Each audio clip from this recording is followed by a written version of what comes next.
Good morning, good afternoon, good evening. How are you all doing?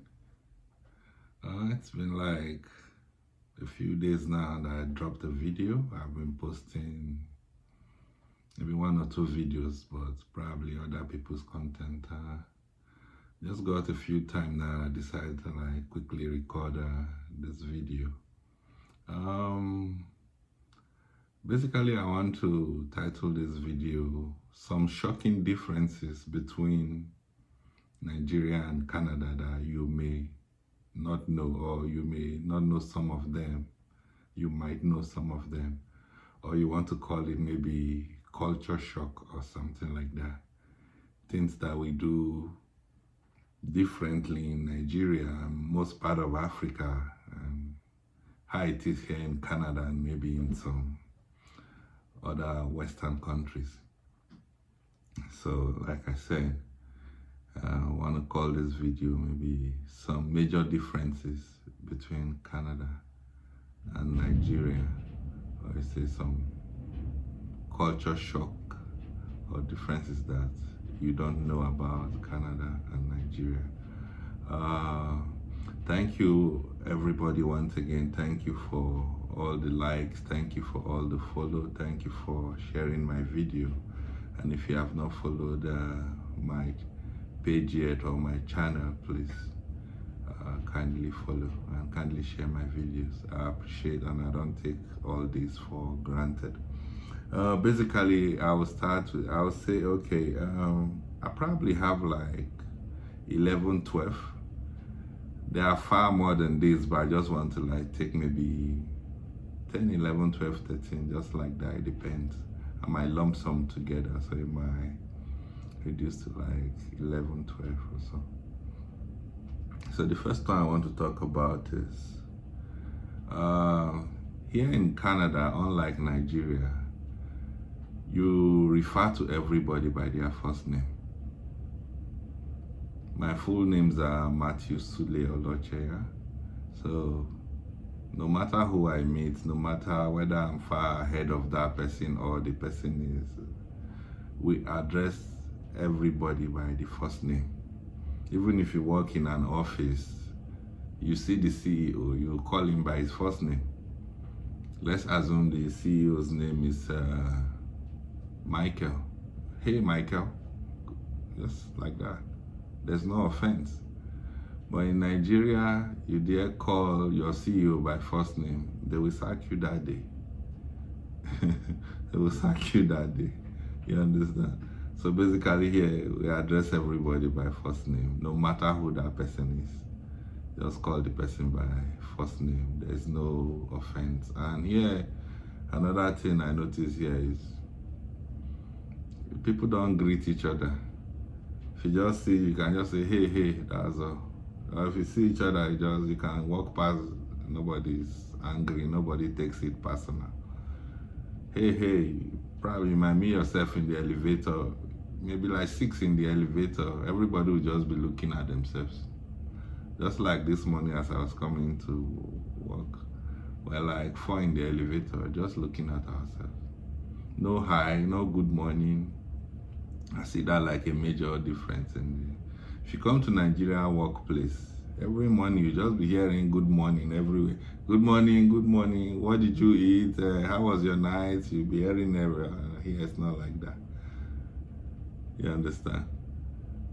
It's not like that. If you want to greet, you greet. But most people don't greet. The few ones that even greet just say, hey, hey, it ends there. Another one I want to talk about is the social insurance number. Everybody has a social insurance number. The social insurance number is just like the way you see human being and you see a human being has blood in his body.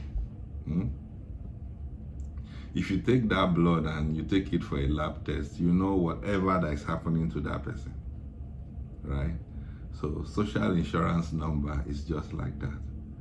If anyone can get hold of your social insurance number, they will know everything about you because everything is recorded there. You understand? All this one that, okay, like in Nigeria, we have politicians that Probably they've been convicted, they have this again. Everything is there recording their social insurance number. With that social insurance number, they know everything about you. Your financial status, if you have been bankrupt before, if you have maybe speeding ticket, if you have parking ticket, everything, the school you went to, everything. They just put your social insurance number, all your data will just come out. So social insurance number, in Nigeria we don't have anything like that. They try to do that with NIN, national insurance, national identification number, NIN, in Nigeria. But that NIN, if you just put it, there's nothing there. You will just see the same information that you put when you were doing the NIN capturing. Your name, local government, if you have kids, that's all. There's no update. But here with your SIN number, immediately you just put it like this. All your life history will just be on the computer like this. They'll be looking at it. So with your SIN number, they know the kind of person you are. They don't even need to go far. Another thing I want to talk about is here, if you have good credit, it's better than having $5 million in your account. Yes, someone that has good credit. Here, everything is about credit score, credit score. You want to rent a house, they ask you for your credit score. You want to buy a house, they ask you for your credit score. You want to buy a car, they ask you for your credit score. So a good credit is better than $5 million in your account. You might go, let's say, I give two scenarios now. You go to maybe a car lot, you want to buy a car. They say the car is $80,000. And you have $80,000 cash to pay for the car, and someone comes, the person doesn't have anything, not even a dime money, like down payment, but the person has a very good credit score, maybe 800 above, or they prefer to sell the car to that person that has a credit score than you, because one, where you got that money, they cannot trace it. If they won't accept cash, pay into their account and all that, police might want to investigate all those. So here, having a good credit score is far, far better than having physical cash in your account. I remember one time, I traveled somewhere within Canada, and I was just a few months in Canada, like 3-4 months. I traveled somewhere and I had to go book hotel. I already booked the hotel online, and it was in the thick of winter, sometime around February. I already booked the hotel online, but the arrangement was I'm going to pay when I get to the hotel. But I already made the reservation. So when I traveled, got to the place, got to the hotel in the night around 8 p.m. So for me to pay and them to show, then I don't have a credit card. I brought out my debit card. They refused to accept it. There has to be credit card. I said, but I have money in the account. They say, no, they don't. There has to be credit card. I said, but I don't have a credit card. Initially I thought they were joking, but the guy is not critical. I said, okay, let me go to the ATM, bring the cash and give you guys cash. They refused. I thought they were joking. So I left the hotel, went to like 6 different hotels that night. I was just driving, 6 different hotels. All of them say I need to have a credit card. They refuse to accept my debit card. And in my account, I have money there. They refuse. I say, here. You understand? So I had to come back to the first hotel that I went to, the one I said I made reservation online. So when they found out that I was a bit stranded and all that, the person now said, okay, the only thing they can do for me is they will create a link that if I have anybody that can use his or her credit card to pay for me, so they will send the link to the person to use the card to pay for me. So that was how they did. And I said, okay, I have a sister here. So they created the link, send it to my sister. By then I'd called her that this is the situation. So she used her own credit card to pay for me. Then I transferred the money to her. That was how I was able to sleep. I was there for 3 days. So here, everything is about credit card, credit score, credit, you understand? Another thing I want to talk about is here there's nothing like house help, house boy, house girl, driver, nanny, or cleaners. You clean your house yourself, you cook yourself, you do your laundry yourself. Nobody's telling you not to have these people, these maybe people that help you in your house. So, but if you decide to have any of them, you must not pay them below minimum wage. Just like in Nigeria, where maybe you have a driver, a month you just give him 30k or 40k. Here you can't do that. In Ontario, minimum wage I think is $16.50 or $16.90. If you have a driver and the driver is driving you for the whole day, every hour you count $16.50. So it depends if you want to go ahead and get the driver. And if you probably maybe sneak somebody from Nigeria, bring the person here, and you are using the person as house help, the person goes and reports you. You are done. You understand? So it's not as if you can't get all these people, but are you prepared to pay them the minimum wage or above?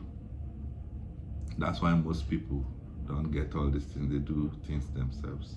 You understand? Another thing I want to talk about is here you can't differentiate a poor person from a rich person because everybody looks the same. In Nigeria, if you see a rich man, you know you have seen a rich man. You see a very big house, you see like 20 cars parked, you see driver, you see mopo everywhere. Yeah, it's not like that too.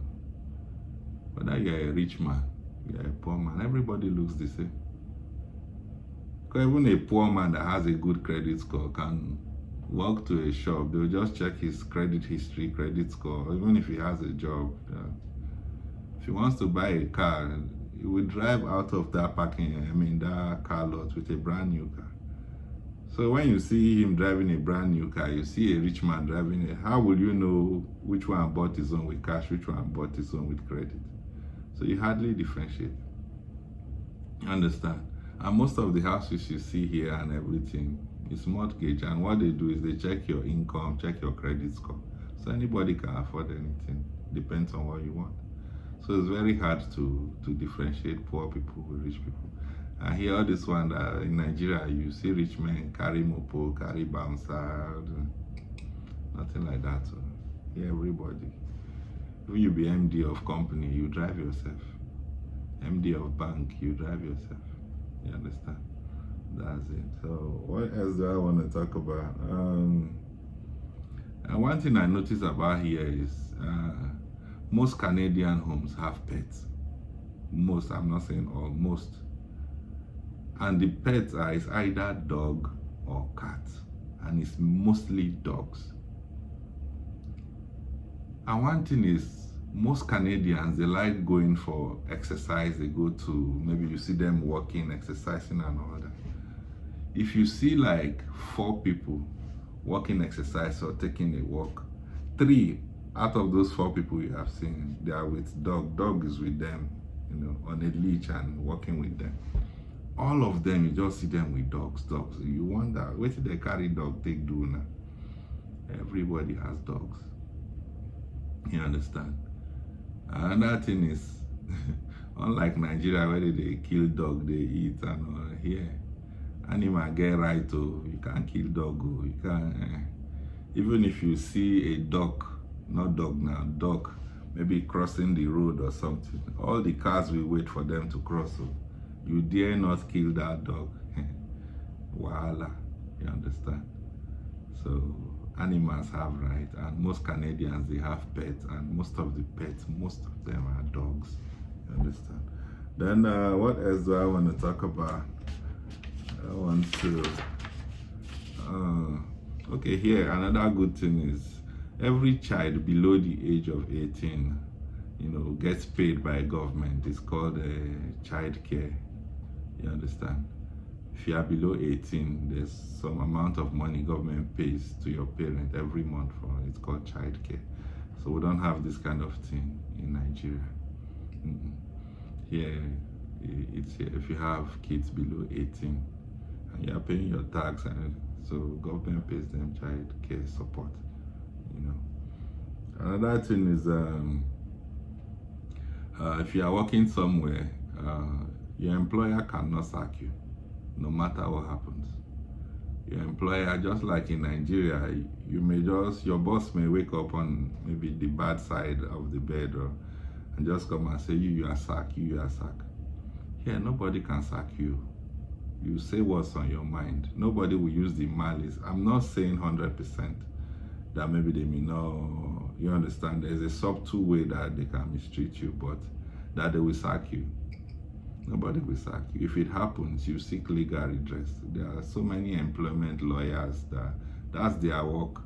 If they treat you anyhow in your place of work, just go and meet them. They are the one that will fight your case for you, and the company will pay heavily.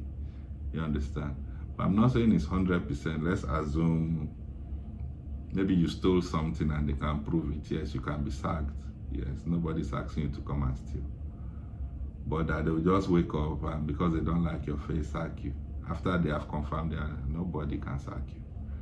So in Nigeria, most people, they are scared because they don't want to lose their job. So they cannot air their mind or say what's on their mind. Here, you are free to say how you feel. You are free to say what's on your mind.